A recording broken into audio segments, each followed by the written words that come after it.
नमस्कार, स्वागत है आप सभी का इंडिया के बेस्ट एजुकेशनल प्लेटफॉर्म डाउटनेट पर और योगेश चंद्र शुक्ला बायोलॉजी चैनल पे। मैं हूं योगेश चंद्र शुक्ला।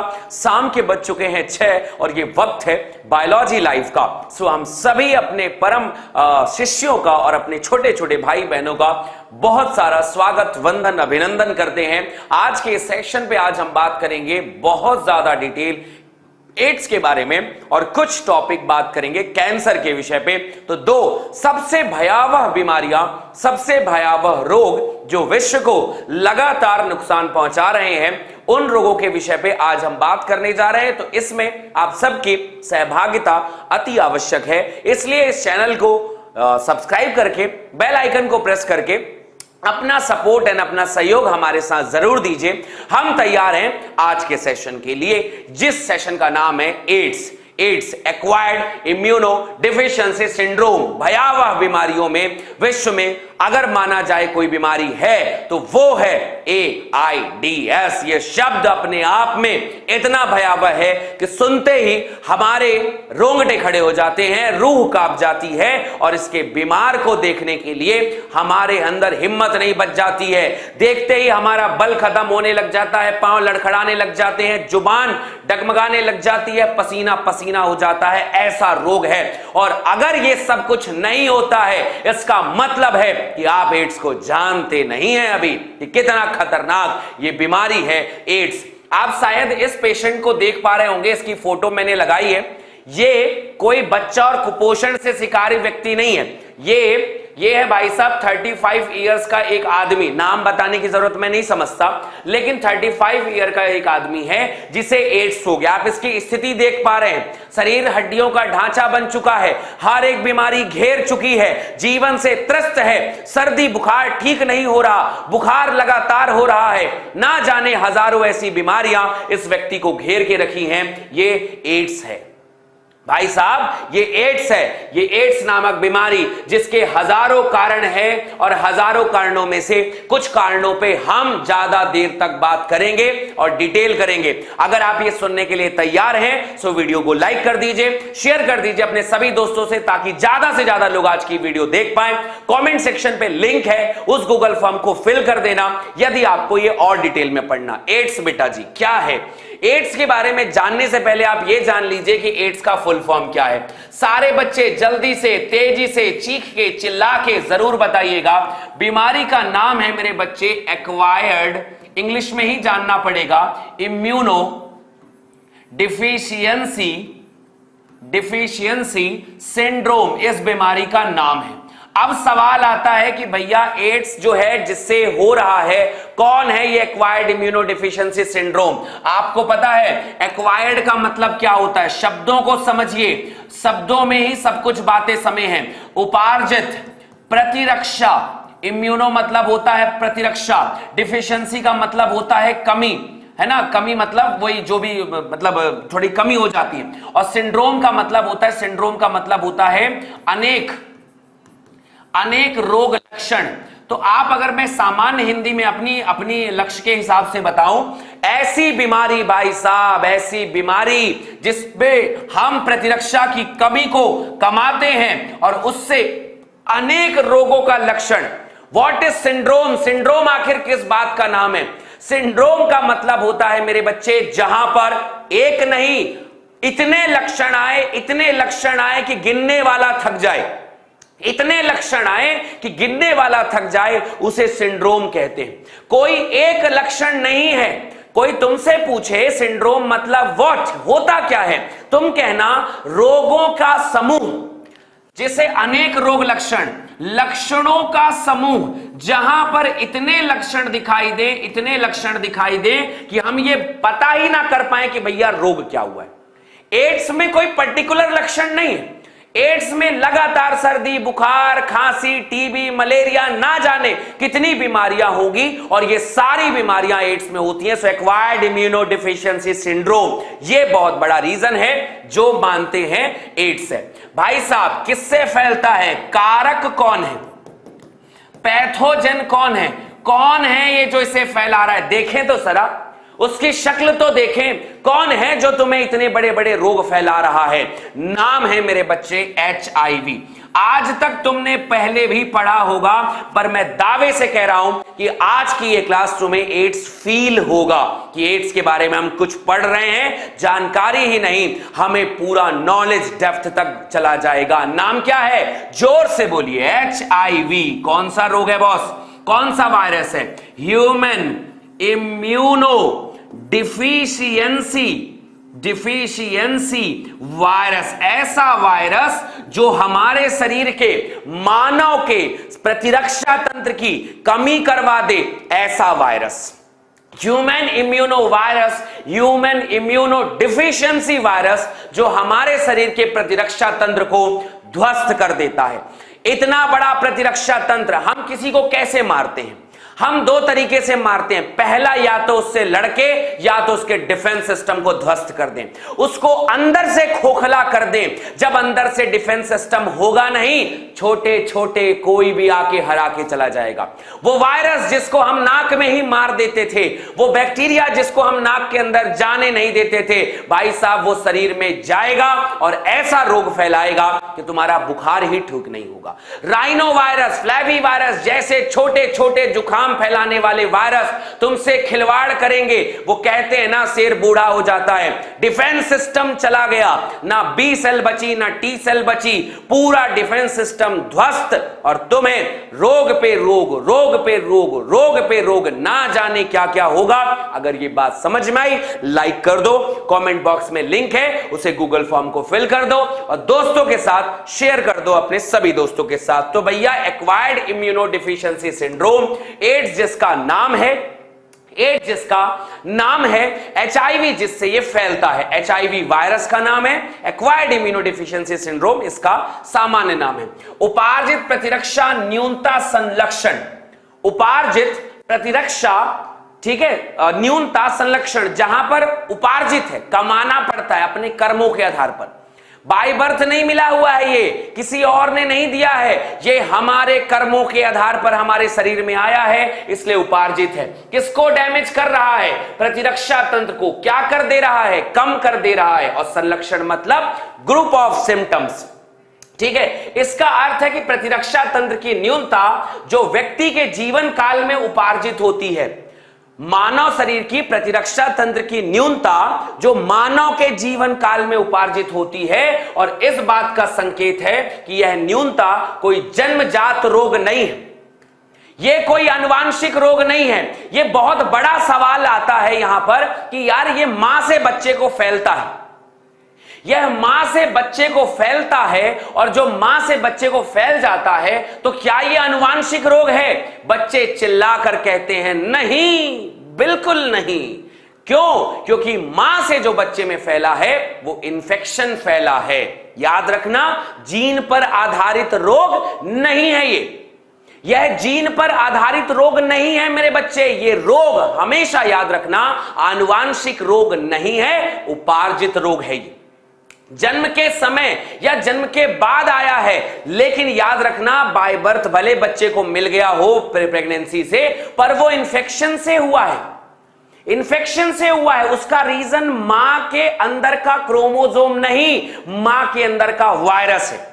तो ये बात आज के बाद सारे बच्चे दिमाग में भेजे में डाल लीजिए कि भैया ये आनुवांशिक रोग नहीं है, ये एक प्रकार का इन्फेक्शन है। ठीक बात है। एड्स का सबसे पहला केस 1981 में पता चला था, यूएसए में पहले पता चला था, यूएसए में। ठीक है, फिर इंडिया आया, इंडिया में तमिलनाडु में पहला केस पता चला था, और लगभग पिछले 25 वर्षों में पूरे विश्व में फैल गया है, और विश्व में इतना तेजी से फैला है कि लगभग 2,50,00,000 की मृत्यु हो चुकी है। और यह डेटा आज से 24 साल पहले का डेटा है। ये जो संख्या है 8 से 24 साल पहले की संख्या है। अब एड्स से मरने वालों की संख्या तेजी से बढ़ी है। 1981 में पहला केस मिला, और मात्र 19 सालों में 2,50,00,000 लोग मर गए एड्स से। अब सोचिए कि अगले 25 साल में और कितने मरे होंगे, शायद 10 करोड़ के आसपास ये संख्या होगी। अरे कितनी होगी? ठीक है, 10 करोड़ के आसपास ये संख्या हो गई है, और जब 10 करोड़ के आसपास ये संख्या हो गई है तो एड्स भयावह ही नहीं, बड़ी भयावह विकृति है। आपको क्या लगता है, इससे खतरनाक रोग भैया कोई नहीं है, क्योंकि आपके डिफेंस सिस्टम को ध्वस्त कर देता है। आगे बढ़ते हैं कि एड्स के बारे में क्या जानकारी है, एड्स कैसे फैलता है, एड्स किनको ज्यादा हो सकता है। पहले सामान्य बात में करते हैं, फिर डिटेल करते हैं कि आगे क्या है। ठीक है भाई, हमने बात कर ली एचआईवी की। जब मैं एचआईवी की बात करूंगा तो ये वायरस है। किस प्रकार का वायरस है आपको पता है? ये वायरस एक विशेष प्रकार का पश्च विषाणु है। मतलब विषाणु के भी प्रकार होते हैं भैया। पश्च विषाणु को हिंदी में कहते हैं, इंग्लिश में कहते हैं retrovirus. What is retrovirus? Retrovirus क्या होता है मेरे बच्चे? रेट्रोवायरस का मतलब होता है ऐसा वायरस, ऐसा विषाणु जिसका आनुवांशिक पदार्थ, रेट्रोवायरस ऐसे होते हैं जिनका आनुवांशिक पदार्थ आरएनए होता है। तो आजकल कुछ दिन पहले तुमको एक विशेष रोग हो रहा था, कोरोना हो रहा था ना? कोरोना हो रहा था कि नहीं हो रहा था? जल्दी बताइए। ये जो कोरोना हो रहा था ना मेरे बच्चे, वो भी पश्च विषाणु की वजह से हो रहा था। ये आनुवांशिक पदार्थ क्या होता है? RNA, ribo nucleic acids. जैसे कोविड में था वैसे हमारे साथ भी हुआ। ठीक है, जैसे कोविड में हुआ वैसे ही इसमें भी हमारे साथ ऐसे ही होता है। याद रखना, एड्स कहते हैं इसको। ये कौन सा वायरस है बेटा? पश्च विषाणु है, इज टाइप ऑफ रेट्रोवायरस, और ऐसा विषाणु जिसमें आनुवांशिक पदार्थ आरएनए है। कौन इंफेक्शन पहचान रहा है हमको? जवाब बताइए, किससे फैल रहा है? विषाणु से फैल रहा है। इसलिए ज्यादा खतरनाक है, क्योंकि वायरस का कोई ईमान धर्म नहीं होता। वायरस के शरीर में कोई विशेष संरचना नहीं होती, वो अपनी संरचनाओं को प्रतिपल बदल लेता है। इतना बदलता है कि जो ज्यादा बदलता है उसका कोई भरोसा नहीं, जो पल पल बदल रहा है उसका कोई भरोसा नहीं है। उसके अगेंस्ट आप कुछ भी नहीं कर सकते मेरे बच्चे। ये बात याद रखना, एड्स खतरनाक ही नहीं, इतनी खतरनाक है कि आप उसके अगेंस्ट कुछ भी नहीं कर सकते। आइए जानते हैं कि एड्स का ट्रांसमिशन होता कैसे है, एक इंसान से दूसरे इंसान में एड्स कैसे फैला। पहले समझा दूंगा, फिर मैं लिखा भी दूंगा, एनसीईआरटी भी समझाऊंगा। अभी फिलहाल बता रहा हूं कि एड्स आखिर फैला कैसे। एड्स फैला कैसे बाबू, कैसे फैला? तो एड्स सबसे पहले फैलने का सबसे बड़ा रीजन माना जाता है, पहले नंबर का, sexual contact with infected person. ये पहला है। डायग्राम आप देख सकते हैं, थोड़ा सामान्यता इंग्लिश में लिखा है, मैं हिंदी में इसे समझा दूंगा कि अगर किसी व्यक्ति को, ऐसा नहीं है कि अगर एड्स किसी को नहीं है तब भी एड्स हो जाएगा। सेक्सुअल इंटरकोर्सेस कारण नहीं बनता। कारण यह बनता है कि ऐसा इंसान जिसको एड्स हो, अगर उस इंसान से कोई सेक्सुअल इंटरकोर्सेस करता है, उससे जो है मैथुन संभोग वगैरह करता है, तो चांसेस बनते हैं कि उसे रोग हो जाए। समझ रहे हैं? मतलब ऐसा सामान्य इंसान से, अब ऐसा नहीं कि नहीं भैया इंटरकोर्सेस बंद, आज के बाद दुनिया में इंटरकोर्सेस कभी होगा ही नहीं, ऐसा नहीं है। ऐसा इंसान जिसे ये रोग है, अगर कोई व्यक्ति उससे सेक्सुअल इंटरकोर्सेस करता है तो माना यह जाता है कि ये रोग हो सकता है। जैसे इंडिया में, विश्व में हर जगह एक विशेष प्रकार की प्रकृति है। आप इनफ एज के हैं, 12th क्लास के हैं, आपको यह पता होना चाहिए कि एड्स का बहुत बड़ा कारण जो है मल्टीपल सेक्सुअल पार्टनर्स या फिर वेश्यावृत्ति को मानते हैं।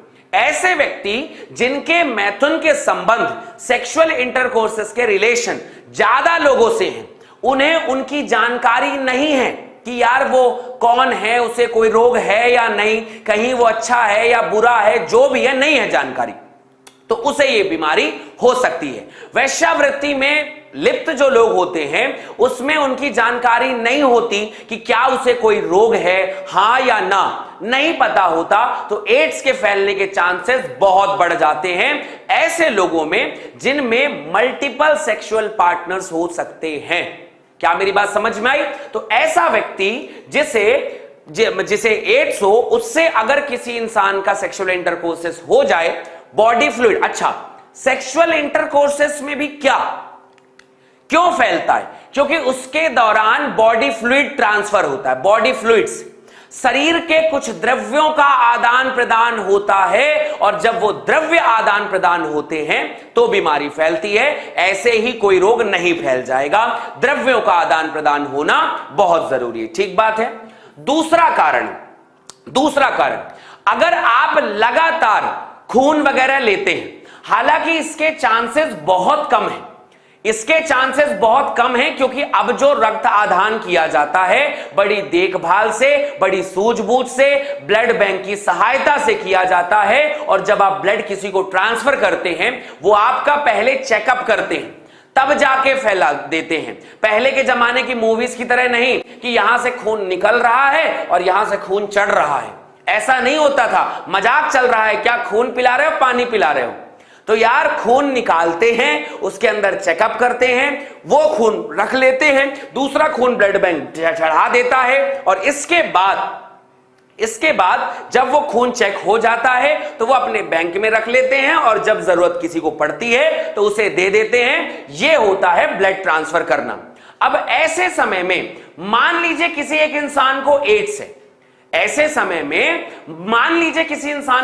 है, और उसका खून अगर बिना चेकअप किए किसी दूसरे इंसान को दे दिया जाए, ठीक है, तो उससे एड्स फैल सकता है। मतलब अगर मैं मोटा मोटा कहूं कि एड्स का सबसे बड़ा कारण क्या है? अनभिज्ञता, अज्ञानता, अशिक्षा। इसलिए मैं आपको दे रहा हूं, और आप इनमें से किसी भी क्रिया में लिप्त होते समय आप इस बात का पूरा ध्यान रखें कि सेक्सुअल पार्टनर जो भी हो, भविष्य में हो, ठीक है, तो वो रोगी नहीं होना चाहिए। आपको इसका ज्ञान पूरी तरह से हो तो उसके साथ सेक्सुअल रिलेशंस हो, अदरवाइज नहीं रखने चाहिए। जिस इंसान की जानकारी आपको नहीं है, उस इंसान से सेक्सुअल इंटरकोर्सेस करना बीमारी को बढ़ावा देना या बीमारी का बुलावा देना है, नथिंग मच, इससे ज्यादा कुछ भी नहीं। तो यह बात याद रखना।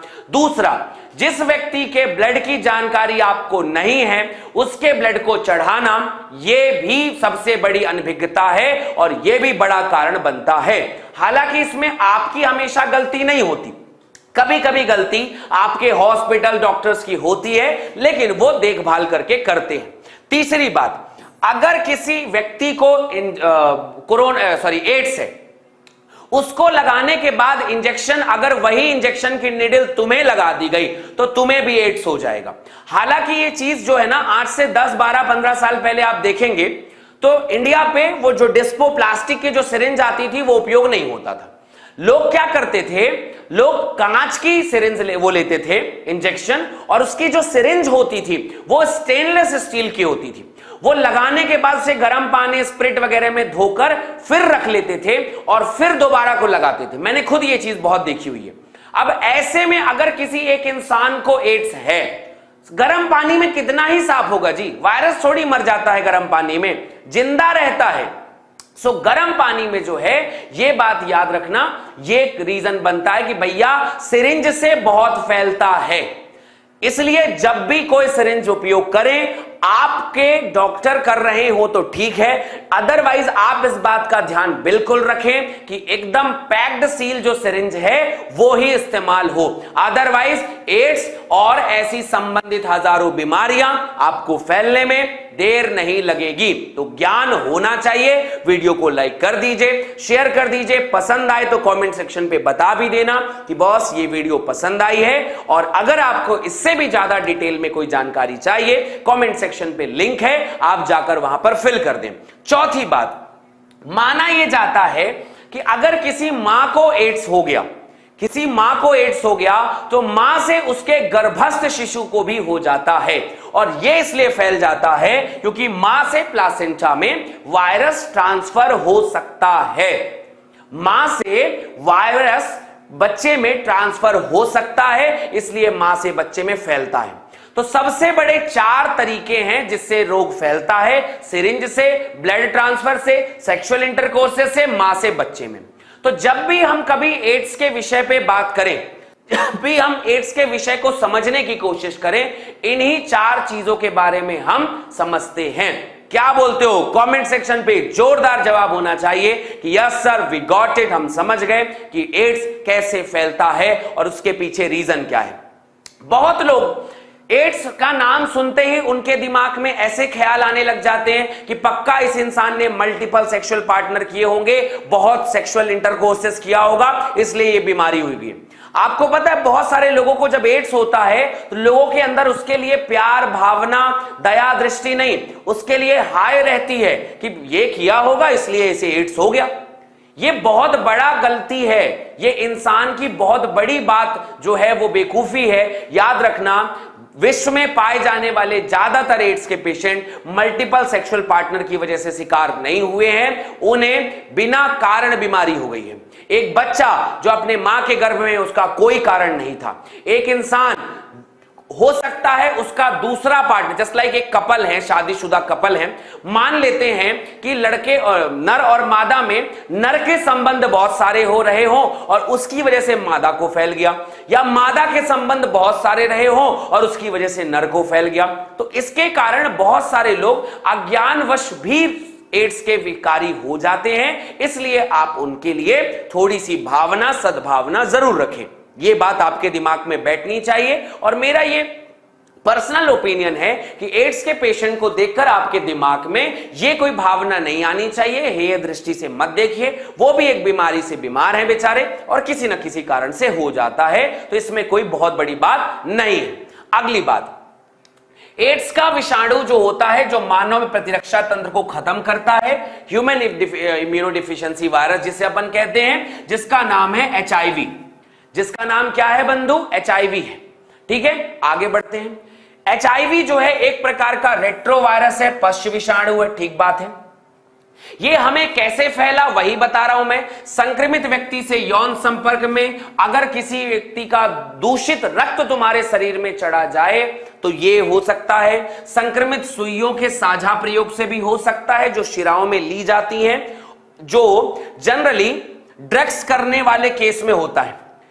अब देखो यार, जनरली सिरिंज जो है डॉक्टर वगैरह तो बदल ही लेते हैं, डॉक्टर वगैरह जो हैं वो उसको बदल लेते हैं, खराब कर देते हैं।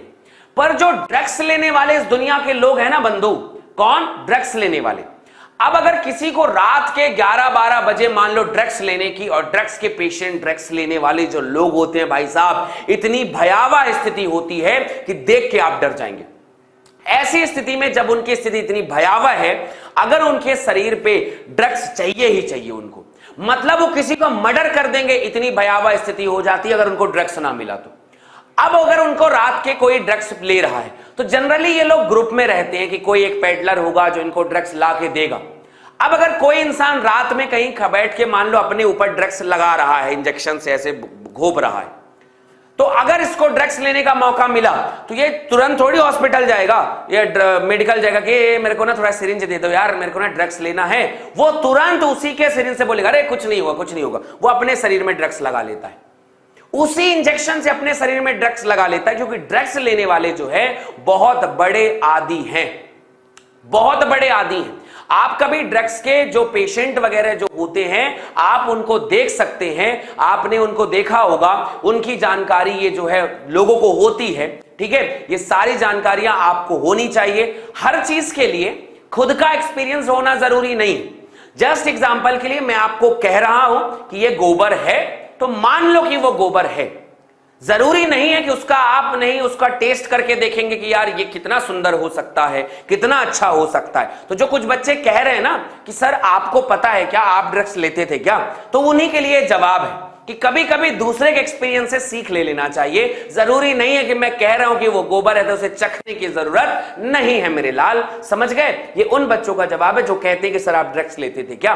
तो मैं पूरी बायोलॉजी का बहुत कुछ और भी चीज जानता हूं, अगर तुम्हें मुझसे सीखना हो तो पूछ लेना, और अगली बार मेरी बदतमीजी करने से पहले मुझसे जान लेना कि तुम किससे बात कर रहे हो, ठीक है, और किसके सामने खड़े हो तुम, ठीक है। तो अगली बार कमेंट करने से पहले हाथ कांपने चाहिए, जुबान लटक जानी चाहिए, नींद आ जानी चाहिए तुम्हें, लेकिन मेरी क्लास में कमेंट करने से डर लगना चाहिए तुम्हें, ठीक है। Otherwise I will block you, और ब्लॉक तो कर ही सकता हूं, इतना तो कर ही सकता हूं, ठीक बात है। बहुत बढ़िया, चलिए आगे बात करते हैं, अगला समझते हैं।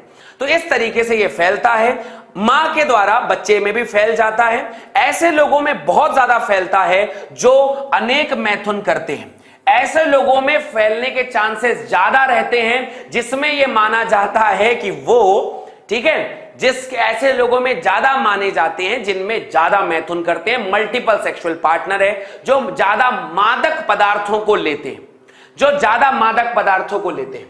ट्रांसमिशन के और रीजन यहां पर लिखे हुए हैं, ये वही है कि भैया हाई रिस्क किसको है, हाई रिस्क किसको है, आप मुझे बताइए एचआईवी का हाई रिस्क किसको है, हाई रिस्क क्या माना जा सकता है कि किसको होता है। क्योंकि यार अगर मान लो, मैंने कुछ ऐसे एनजीओज भी देखे हैं जहां से मैं ज्वाइन भी किया था, जो एड्स के पेशेंट के उन्मूलन के लिए, उनकी जिंदगी को सुधारने के लिए, या फिर ऐसे लोग जिन्हें ज्यादा एड्स हो रहा है उनकी जिंदगी को में एड्स को बचाने के लिए काम करती थी।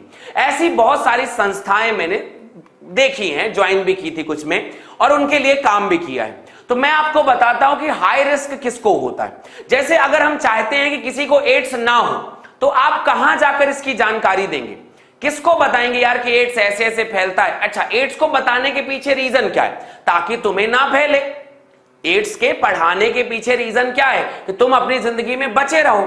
तुमको पढ़ाने के पीछे क्या, एग्जाम में 5 नंबर देने के लिए पढ़ा रहे हैं? नहीं बाबू, पढ़ाई पूरी जानकारी इसलिए है ताकि तुम अपनी जिंदगी में इन सब चीजों से बचे रहो, तुम इन सब चीजों से दूर रहो। तो उन्हीं चीजों की बात मैं तुम्हें बता रहा हूं। तो सबसे ज्यादा रिस्क किसको होता है, ऐसे लोगों से दूर रहना है, या ऐसे लोगों को तुम्हें अगर बचाना है। जैसे दूर रहने कहने का मतलब उनमें लिप्त नहीं होना है, तुम उन्हें ट्रीटमेंट कर सकते हो, तुम्हारा ऐसा मतलब इतना मनोबल होना चाहिए, क्योंकि तुम आने वाले भविष्य के डॉक्टर होगे। तो डॉक्टर से मैं कहूंगा कि नहीं यार जिसे एड्स है उससे दूर रहो, ऐसा नहीं, ऐसा नहीं करना है। उसकी सेवा करनी है, उसे समझाइश देनी है, उसके जीवन में मतलब थोड़ी अच्छी हरकतें करनी है, लेकिन उनके साथ लिप्त नहीं हो जाना है। तो सबसे ज्यादा बीमारी कैसे हो सकती है, तो सबसे ज्यादा बीमारी मानी जा सकती है उन लोगों को जिनके मल्टीपल सेक्सुअल पार्टनर्स हैं, कि एक मादा के अगर 2 पुरुषों से संबंध है, या एक पुरुषों के बहुत सारे औरतों से संबंध है, या फिर मादाओं से संबंध है, तो ऐसे में नो डाउट चांस बनता है। और चूंकि इस समय का एक बड़ा कल्चर बन चुका है मल्टीपल सेक्सुअल पार्टनर, बहुत ज्यादा कूल प्रकृति का मानने लगे हैं ऐसे लोग, जिन्हें लगता है कि वो मल्टीपल सेक्सुअल पार्टनर्स अगर उनके हैं तो दे आर वेरी कूल, ठीक है, वो बहुत ज्यादा कूल हैं, वो बहुत ज्यादा स्मार्ट हैं, बहुत ज्यादा प्रोग्रेसिव सोच के हैं, या इतने ज्यादा अच्छे हैं वो कि यार उन्हें हर कोई उनसे सेक्सुअल इंटरकोर्स करना चाहे या मिलना चाहता है। तो ये एक प्रकार की फूल प्रकृति की सोच है, गधे प्रकृति की सोच है, जानवरों वाली प्रकृति की सोच है, क्योंकि जानवरों के भी मल्टीपल सेक्सुअल पार्टनर्स होते हैं, और अगर आप उन्हीं इंसानों में से हैं तो आप कर सकते हैं।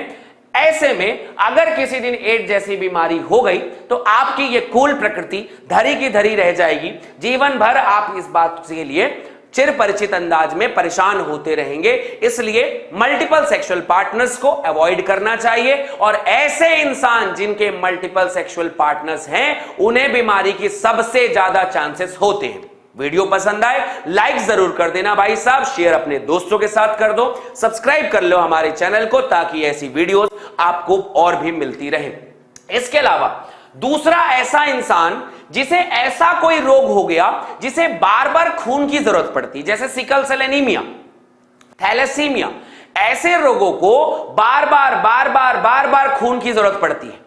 अब कोई इंसान जिसे बार बार खून की जरूरत पड़ती है, वो कभी ना कभी अगर गलती से गलती कर गया, अगर उसे बिना जांचे परखे खून चढ़ गया, तो उसे बीमारी होने के चांसेस ज्यादा हो सकते हैं। Individual who required repeated blood transfusion, जिन्हें बार बार ब्लड की जरूरत होती है, उनमें यह आवश्यकता होती है।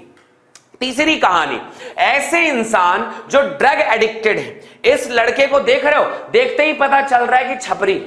ऐसे लड़के को देखो, अब यहां पर देख के, मैं इसलिए किसी की फोटो नहीं डाला भाई, अच्छा नहीं लगता किसी का डालना, इसलिए कार्टून डाल दिया है। जबरदस्ती का कूल बन रहा है, ड्रग्स लेना है भाई साहब को। अब ड्रग्स लोगे बंधु तो बताओ मुझे कि ऐसा व्यक्ति अगर ड्रग्स लेता है बार बार इंट्रावेनस ड्रग, अच्छा कुछ लोग ड्रग को स्नॉट भी करते हैं, नाक से भी खींचते हैं, कुछ लोग उसको दवाई के तौर पर भी खा लेते हैं, पर जो लोग इंट्रावेनस लेते हैं, इंजेक्शन की सहायता से अपने रगों में लेते हैं, उन लोगों में बीमारी के चांसेस ज्यादा होते हैं, क्योंकि वो एक बार लिए हैं, 2 बार लेंगे, 10 बार लेंगे, कई बार एक ही सिरिंज को उपयोग करते रहेंगे, फिर उसी सिरिंज को कोई दूसरा भी उपयोग करेगा, फिर तीसरा भी उपयोग करेगा, सब उपयोग करेंगे, तो ऐसे में इसके चांसेस ज्यादा बढ़ जाते हैं कि भैया इनको बीमारी जो है वो यहां पर इंपॉर्टेंट है। चौथे नंबर की बात, ऐसी मतलब अगर मां किसी को, जैसे मान लो, जैसे माना जाता है कि कोई वेश्यावृत्ति में अगर कोई महिला है या फिर कोई महिला को ऐसा रोग हो गया, अगर ऐसा रोग हो गया, एड्स पर्सन के चोट लगी हो तो कोई कट हमारी बॉडी पर, बेटा जब तुम्हें चोट लगती है, ऐसे प्रश्न बहुत पूछे जाते हैं, मैं भी अपने समय पूछता था कि अगर किसी एक को मच्छर काट दिया हो, दूसरे को काट दे तो लग जाएगा। अगर हमें चोट लगी है और दूसरे व्यक्ति को भी चोट लगी है, खून अगर मिल गया तो भैया खून अंदर थोड़ी ना जाता है, उस टाइम बाहर आता है, और रफ्तार से अगर बाहर खून आ रहा है तो क्लॉट बन जाता है, वायरस इन जगहों से हमारे शरीर में प्रवेश नहीं कर पाएगा। ठीक है, समझ रहे हैं मेरी बात को? तो इस तरीके से याद रखना भैया, अगर किसी को चोट लग रही है, जस्ट लाइक एग्जांपल, 2 व्यक्ति बैठे हैं, दोनों गिर गए, दोनों का हाथ ऐसे टच हो गया, तो एड्स नहीं फैल जाएगा उससे, क्योंकि उस समय खून बाहर निकल रहा होता है, क्लॉट थक्का बन जाता है, वो इंसान को नहीं फैल सकता। एक मच्छर दूसरे मच्छर को, एक दूसरे इंसान को काटने जाता है तो वो मच्छर वहां से खून लेता है, छोड़ता थोड़ी है, तो ऐसे समय पे भी वो खून के चांसेस नहीं है कि वो उन्हें वहां पर फैल जाएगा। उसके बाद child born to HIV infected mother to as an, एक मां है, उस मां से उस बच्चे को भी फैल सकता है, ये प्लासेंटा के द्वारा फैलने के चांसेस ज्यादा हैं। इन्हें हाई रिस्क है, सबसे ज्यादा रिस्क इन्हें है कि इन्हें इन कारणों से बीमारी फैल सकती है। साइन जहान को जन्मदिन की बहुत बहुत बधाइयां। पढ़ाई की तरफ में फोकस कर लो बेटा, मेरी तरफ से आपको बड़ी शुभकामनाएं। उम्मीद है जीवन में अपना व्यक्तित्व ऐसा आप रचेंगे, ऐसा आप बनाएंगे कि जीवन भर आपके माता पिता को आपके गर्व होगा, आपके मित्र आपके साथ संगति करना चाहेंगे और जीवन भर आप एक मिसाल बन के रहेंगे। मैं ऐसी शुभकामनाएं आपको देता हूं। अगले विषय पे पहुंचते हैं। किसे सबसे ज्यादा फैलता है? जो मल्टीपल सेक्सुअल पार्टनर होते हैं, जिन्हें शिरा के द्वारा ड्रग्स लेते हैं, ऐसे लोग जो बार बार शिराओं के द्वारा ड्रग्स लेते हैं, उन्हें भी यह बीमारी हो सकती है। जिन्हें बार बार रक्त आधान की जरूरत होती है, उन्हें भी यह जरूरत होती है। संक्रमित मां से बच्चे को फैलती है। एक प्रश्न पूछा गया है बालकों से कि मुझे ऐसी बीमारी बताओ, मुझे ऐसी बीमारी बताओ जिसमें बार बार खून लेना पड़ता है। अगर मैं कहूं ऐसी बीमारी का नाम थैलेसीमिया, इसका नाम है थैलेसीमिया, इसका नाम है हीमोफीलिया, जिनमें बार बार खून लेना जाता है। हां जी अंजलि देवी जी, ड्रग्स इंजेक्शन की सहायता से भी लिया जाता है और उससे भी ऐसी बहुत सारी बीमारियां फैलने के बहुत बड़े चांसेस बन जाते हैं। आगे बढ़ते हैं, ठीक बात है। एक सवाल बहुत पूछा जाता है और बहुत ज्यादा सिखाया भी जाता है, टीवी में एडवर्टाइजमेंट भी आता है, ज्यादातर बच्चों ने देखा भी होगा। आप बताइए कि क्या छूने से एड्स फैलता है? क्या साथ खाने से एड्स फैलता है? क्या किसी को चुंबन करने से, किस करने से? जरूरी नहीं है कि वो आलिंगन ही हो सकता है कि एक मां है जो अपने बच्चे को किस कर रही हो, चुंबन कर रही हो, आलिंगन कर रही हो, तो क्या उससे भी एड्स फैलता है? क्या आप एड्स पेशेंट को खाना खिलाने जाएंगे तो एड्स फैल जाएगा?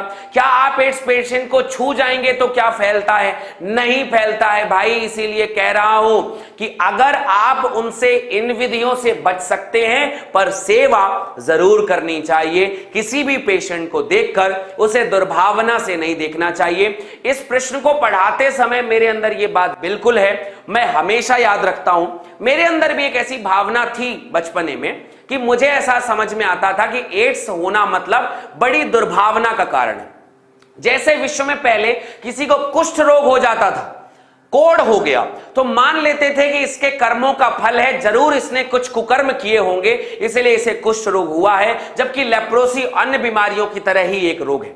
वैसे ही एड्स के लिए भी बहुत सारे लोग ये मान के बैठ जाते हैं कि ये इनके मल्टीपल सेक्सुअल पार्टनर, जिसे सो कॉल्ड लोग जो है अय्याशी का प्रतीक मानते हैं, और भी बहुत सारे कारणों से ही हो सकता है, यही मानते, पर ऐसा नहीं है। और भी कारण है जिससे एड्स हो सकता है, इसलिए एड्स पेशेंट के साथ पूरी सद्भावना रखनी है। उसे छूने से एड्स नहीं फैलता है। एचआईवी एड्स केवल छूने या शरीर के संपर्क आने से नहीं फैलता है। यह केवल और केवल फैलेगा तब, कब फैलेगा बॉस, कैसे फैलेगा? शरीर का कोई द्रव्य जब एक शरीर से दूसरे शरीर में जाता है तो कैसे फैलता है? आखिर ऐसा क्या होता होगा सिरिंज के लगने से? आखिर ऐसा क्या होता होगा कि जब सेक्सुअल इंटरकोर्सेस होता होगा? आखिर ऐसा क्या होता होगा मां से बच्चे में? आखिर ऐसा क्या होता होगा जो साथ खाना खाने से, छूने से नहीं फैला? कोरोना तो छूने से भी फैल रहा था, कोरोना तो बोलने से भी फैल रहा था, कोरोना तो अनेक कारणों से फैल रहा था। इसमें क्यों नहीं फैला? इसमें शरीर का द्रव्य होना बहुत जरूरी है, और वो रक्त और लसिका का बहुत बड़ा कारण है। ठीक है, वीडियो पसंद आए लाइक जरूर कर दिया करो बेटा, आपका एक लाइक हमारे लिए बहुत बड़ा मूल्य होता है। इसलिए याद रखना, यह केवल शरीर के द्रव्य से फैलता है, स्त्रावित द्रव्य से फैलता है। इस लाइन को आप अपने दिमाग में बैठा लीजिए, शरीर से स्त्रावित द्रव्य, और वो द्रव्य होता है रक्त। वो द्रव्य होता है रक्त। वो साथ बैठ के खाने से नहीं फैलता। अगर आप इंसान खा रहा है, अगर उसका लार गलती से चला गया, नहीं फैलेगा। ड्रॉपलेट से नहीं फैल जाएगा कि आप छींक देंगे तो उसके शरीर में चला जाएगा तो फैलेगा, ऐसे बिल्कुल नहीं फैलता है। ठीक है, ऐसे बिल्कुल नहीं फैलता है मेरे बच्चे, ये बात याद रखना। अब अगर याद रखना महत्वपूर्ण है कि शारीरिक और मनोवैज्ञानिक स्वस्थता के लिए आवश्यक है कि एचआईवी एड्स प्रभावित व्यक्ति को परिवार से या समाज से अलग थलग ना किया जाए। अगर कई गलती से पता ही चल जाए, मैं आपको एक बात बताता हूं, पता नहीं इसमें कितनी सच्चाई है या क्या है। जब हम स्कूल डेज में हुआ करते थे तो अचानक से एक न्यूज बड़ी, मैं आर्टिकल्स बहुत पढ़ता था, न्यूज आर्टिकल्स उसमें भी, और वो भी अगर मान लो वो अच्छी कुछ आर्टिकल्स होती थी जो बीमारियों पर हो, साइंटिफिक आर्टिकल है, बायोटेक्निका, ऐसा करके ऐसे बहुत सारी आर्टिकल्स आते थे जिन्हें मैं पढ़ा करता था।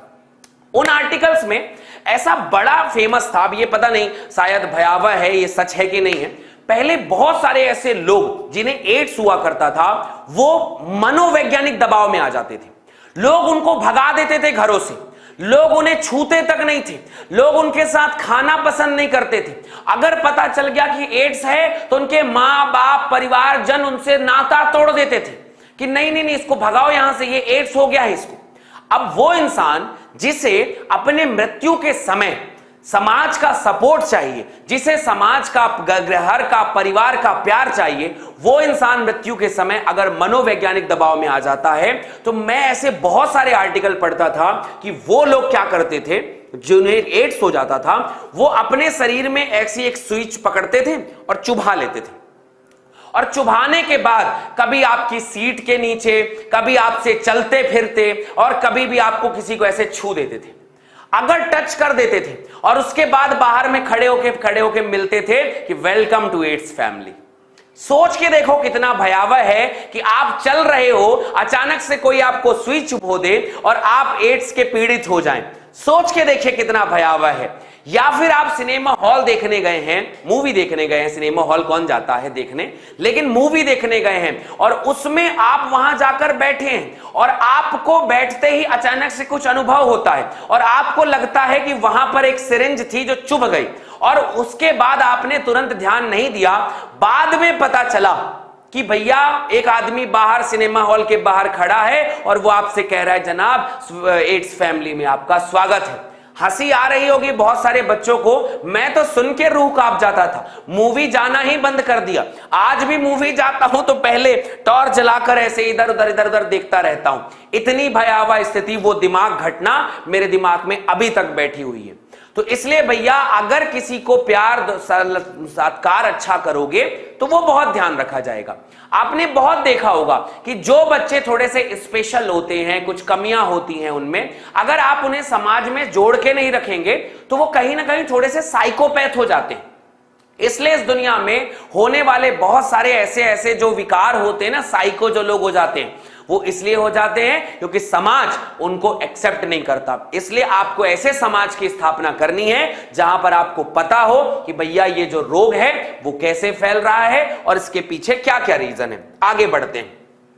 तो हमें ऐसी सूची बनानी है कि संक्रमण होने और एड्स के लक्षण प्रकट होने के बीच हमेशा अंतराल होता है, कुछ अवधि महीनों की होती है।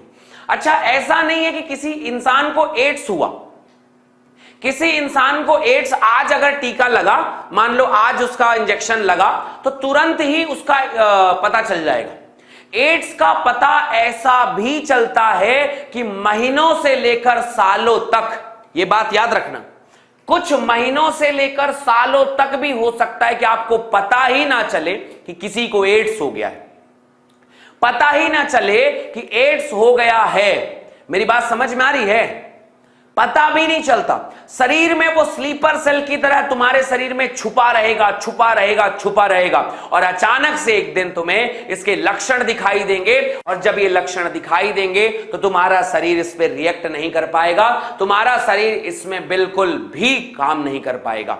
मैं आज इसकी इंट्रो वाला टॉपिक मैंने पढ़ाया है, नेक्स्ट क्लास में मैं आपको इसका पूरा डिटेल साइंटिफिक वर्जन बताऊंगा कि आखिर एड्स हमारे शरीर में ऐसा क्या कर देता है कि हमें ऐसी खतरनाक बीमारी हो जाती है, और क्यों हम इसको, ठीक है, हमें कैसे पता चलेगा, हम इसको चेक करवाते रहते हैं। इसीलिए कहा जाता है कि हर 3-4 महीने में, खैर अभी तो आप नहीं दे पाएंगे, लेकिन जनरली ये माना जाता है कि 3-4 महीने में खून का दान करते रहना चाहिए।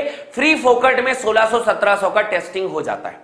ठीक है, आपको कोई भी बीमारी होने वाली है या नहीं होने वाली है, रेगुलर चेकअप कराने का सबसे सस्ता तरीका है अपने रक्त का दान करें। रक्तदान महादान आपको महादानी भी बनाएगा और आपके ब्लड के सारे चेकअप भी हो जाते हैं। मैं इसी विधि को अपनाता हूं हमेशा। ठीक है, जब भी 3-4 महीने लगते हैं कि अभी एक आध दिन थोड़ा सा छुट्टी है, लग रहा है ज्यादा अभी हार्डवर्क नहीं है, उसी 1-2 दिन पहले मैं जाके ब्लड डोनेट कर दिया। उसके बाद 2-3 दिन में आदमी की बॉडी थोड़ा सा हल्का कमजोरी लगता है, बट रिकवरी हो जाती है, और उसके बाद आप काम करने लग जाते हैं। क्योंकि मेरा हार्डवर्क बड़ा सुबह शाम तक का स्केड्यूल है, तो मुझे थोड़ा देखना पड़ता है। और अगर आप ज्यादा हार्डवर्क नहीं करते तो अभी आप मत करने लग जाना भाई, बच्चे हो अभी आप लोग, लेकिन एक उम्र के बाद आप ये कर सकते हैं। ठीक है, एक उम्र के बाद आप इसे कर सकते हैं, इसमें आपका भी फायदा है, और जिस इंसान को आप ब्लड देंगे उससे भी आपका वो फायदा ही निकल कर आता है। खैर, अगला सवाल आता है कि किससे नहीं फैलता है। अब जैसे एग्जांपल लिखा हुआ है कि किससे नहीं फैलता है। ठीक है, जैसे अगर किसी से आप हैंडशेक करते हैं, नहीं फैलेगा। अगर आप महिला हैं या पुरुष हैं, आप हैंडशेक कर रहे हैं, मिला रहे हैं हाथ, तो उससे नहीं फैलेगा। अगर कोई इंसान जिसे बीमारी है, अगर वो एक दूसरे इंसान को किस कर रहा है, चुंबन ले रहा है, चुंबन कर रहा है, तो उससे भी नहीं फैलेगा। अगर कोई इंसान जिसे बीमारी है वो किसी और को हक कर रहा है, उससे भी आलिंगन कर रहा है, उससे भी ये रोग नहीं फैलता है। अगर उसके साथ खाना खा रहा है तो भी नहीं फैलेगा। अगर उसका काटा हुआ कीड़ा तुम्हें काट दिया तो तुम्हें नहीं फैलेगा, लिख के ले लो। इसके अलावा अगर टॉयलेट सीट का उपयोग आप कर रहे हैं, टॉयलेट सीट का उपयोग आप कर रहे हैं उसी इंसान का जिसे एड्स है, तो भी आपको नहीं फैलेगा। अगर कोई इंसान उसी तालाब में नहा रहा है जिसमें आप नहा रहे हैं, तो उससे आपको नहीं फैलेगा। अगर कोई इंसान छींक रहा है तो आप भी वहीं पर हैं, तो आपको यह बीमारी नहीं फैलेगी। अगर आपको पसीना आ रहा है और एड्स वाले को भी पसीना आ रहा है, तो भी आप नहीं फैलेंगे। समझ रहे हैं मेरे बच्चे? तो इस तरीके से ये सारी बीमारियां जो है नहीं फैलती हैं, नहीं ऐसा होता है। जितने भी बच्चे जो मेरी बात को आज सुन रहे हैं, अगर तुम्हें इन सब चीजों को हंसी मजाक में लेना है मेरे बच्चे ना, तो तुम जीवन भर कभी एक मैच्योर डॉक्टर, मैच्योर इंसान नहीं बन सकते। याद रखना, ऐसी बीमारी जो तुम्हें आज हंसी का कारण बना रही है, अगर आपके अंदर इतनी सेंसिबिलिटी अभी से नहीं है कि आपको एक बीमारी पढ़ाई जा रही है, बीमारी का नॉलेज दिया जा रहा है, और अगर आपको इसको पढ़ते समय हंसी आती है, तो मुझे समझ में नहीं आता कि आपके अंदर ये हंसी आती कहां से है। तो प्लीज अपने अंदर ऐसे व्यक्तित्व को जगाए रखें जो आपको सही चीज को सही, गलत को गलत, और बहुत सारी भावनाओं को कंट्रोल करने की पावर देता हो। मुझे उम्मीद है आज का सेशन आपको बहुत पसंद आया होगा। अगर पसंद आया है तो कमेंट सेक्शन पे लाइक कर दीजिएगा, बताइएगा कि आज का सेशन आपको कैसा लगा।